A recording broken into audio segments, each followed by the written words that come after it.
Welcome to the WRAL Daily Download. I'm Jack Hagel. North Carolina's public universities are trying to help the state's school children learn to read, but a recent report shows they're not doing enough.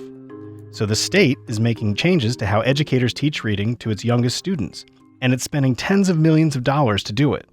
WRAL Education Insider Emily Walkenhorst is here to explain the effort and what happens if it fails. Emily, welcome back. Good to be here. Emily, first off, when it comes to reading, how are North Carolina students doing? So depending on which test you look at, the National Assessment for Educational Progress shows most North Carolina students are not reading proficiently. The consensus is generally more North Carolina kids need to be at their grade level and reading proficiently. Now, much of our coverage focuses on student performance. Your recent reporting zeroes in on teachers. Tell us about this review. The University of North Carolina system basically hired a group to review how the state's colleges of education, the public colleges of education, were preparing future teachers to teach students how to read.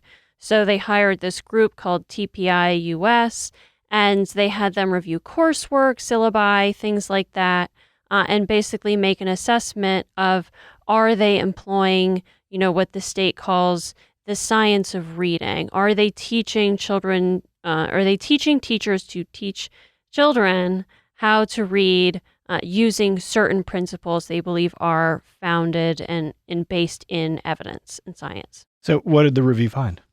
So the review found that there are a handful of universities that seem to be doing a pretty good job. They still made some recommendations for them, like, hey, you could do this or that better. This one course was great. You should do more of that in this other course. But most of the state's universities came in as a needs improvement. And one of them actually came in as just inadequate in terms of incorporating the science of reading, so to speak. And some of that inadequacy was maybe just some inconsistency across courses, like maybe a course, really defined certain terms in a different way than a different course did. But there were also a couple of instances in which they said, not every course is teaching about reading the way that we want it to be teaching. So what's the state doing to solve the problem, and what does success look like? So the UNC System Board of Governors, they received this report and they said, this isn't good enough. We want everybody to be at that higher rating of, meeting expectations. So they said to, several of the state's universities, you have to make some changes. You need to implement some of these recommendations, and you have to do it by the end of the fiscal year. So that's June 30th. Or the system, the Board of Governors, basically says they're going to act, and that could mean different things. But they said, this is basically your deadline because we want to make sure that you're preparing teachers in the way we want you to. And what does the board mean by act? Basically, they want to see, results. They want to see these universities all incorporating the science of reading.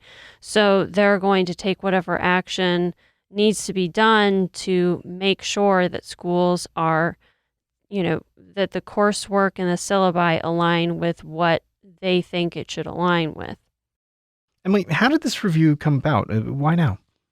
So back in 2021, the North Carolina General Assembly passed a bill that overhauled the state's reading program. So for the last several years, we've had Read to Achieve, which has been kind of this signature movement among Republican leaders in the legislature, trying to improve reading scores for North Carolina students. But it hasn't necessarily seen a lot of results, especially with the summer program, and they really wanted to incorporate some new changes. So this is all based on new changes that leadership believe will actually enhance reading education. And so a part of that is getting kind of everybody in line with that new approach to teaching. So that involves universities, it involves K-12 schools. So at the university level, they have a deadline to basically incorporate this new way of teaching kids to read. And so that deadline is looming.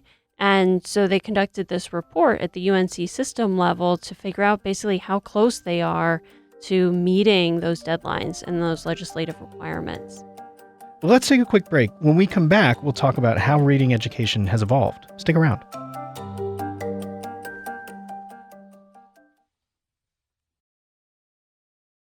Welcome back to the WRAL Daily Download. We're talking with WRAL Education Insider Emily Walkenhorst about the state's efforts to improve reading education. Emily, the group conducting this review refers to the science of reading. What is that? So the science of reading is this term that we're hearing a lot more of these days in education circles and even now broadly, that basically refers to emphasizing what research out there says about teaching reading. So it's kind of come about because people believe that the evidence has been ignored for a while. So the science of reading refers to some of the things research has indicated are effective at helping people of any age learn to read. So a lot of that is really an emphasis on phonics. So an emphasis on writing and spelling and things that are really about stringing letters and syllables together and understanding patterns. And there's always been some phonics education in schools. That's not revolutionary today. But the emphasis of the science of reading is more of an emphasis on phonics versus maybe some of the other things we've seen in classrooms lately. So other things maybe we've seen in classrooms in recent years have been, using different cues. So maybe a picture or context clues to help somebody understand what a word is. So if you saw like a picture of an animal and then the word of what that animal is below it. If the child depended on the picture to understand what the word is, the thinking is they're not really reading that word because they're not really going letter by letter to identify what that word is. They're kind of skipping that process by recognizing the animal they're looking at. That sounds like a lot of change. It is a big change, especially because a lot of the textbooks and instructional materials teachers have really emphasized things like cueing. So essentially, the way of doing something is changing, and the people who are at these universities are having to rethink things. And a lot of them may have been evolving all this time along with that science anyway, but every institution is going to be different and everybody's going to interpret what they see a little bit differently. So there's a process to kind of everybody getting on that same page. So which universities are doing this well and which need help? So most of the state's universities came in as needing some improvement. There was one university that had an inadequate score. That was East Carolina University, which is actually the state's largest college of education. There were some strengths at the university, but the reviewers really criticized a couple of classes that were required for elementary education and special education teachers that really just seemed to resist the science of reading. And really what that came down to was the instructor in that class having their own idea about how reading should be taught. The school that got the best score was University of North Carolina, Charlotte. They're one of the biggest education schools in the state. I talked to them. I also talked to NC State University, which got a good score as well. And they talked about how, they've been kind of evolving along with the science all along. At NC State, they said, this wasn't a revolutionary thing for us. We've been doing some of these things all along.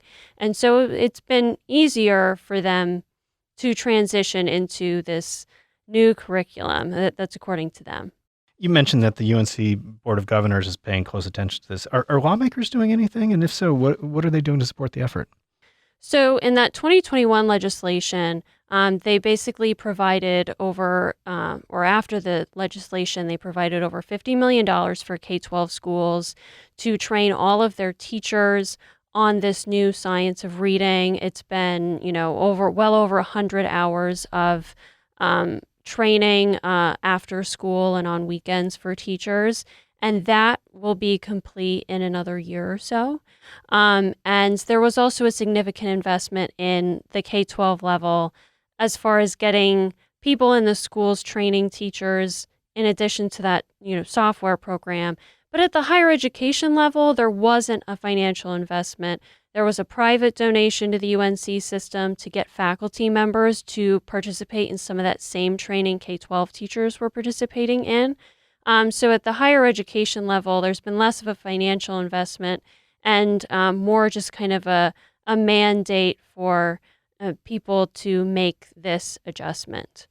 So what's next? And when are we going to start seeing the results of all this? When are we going to know if it's worked? So it'll be a couple of years before all of the deadlines fall into place as far as all of the training that people are required to do, all of the changes in curriculum that are required to be made. And then after that, it's a matter of kind of getting into the rhythm of doing this new instruction, getting the hang of it, understanding it better. And so it's not going to change reading scores overnight. We're not going to go from a minority of students reading proficiently this year to 100% reading proficiently next year. There's a lot that is required to kind of gradually move things along, but there's high hopes that things will improve, and it'll just be a few years before we get a sense of perhaps the impact some of this change has made. Well, I know that you'll be watching, and I know that you'll keep readers and viewers posted. Emily, thank you. Absolutely. That's WRAL Education Insider Emily Walkenhorst for her deep dive on reading education in North Carolina. Visit the education section of WRAL.com. I'm Jack Hagel. Thanks for joining us, and thanks for listening to the WRAL Daily Download and for making us part of your morning routine. Another great way to get WRAL news is the Morning Briefing newsletter. It's a daily email with Triangle news, events, and headlines to help you get ready for the day. Sign up at WRAL.com/newsletter.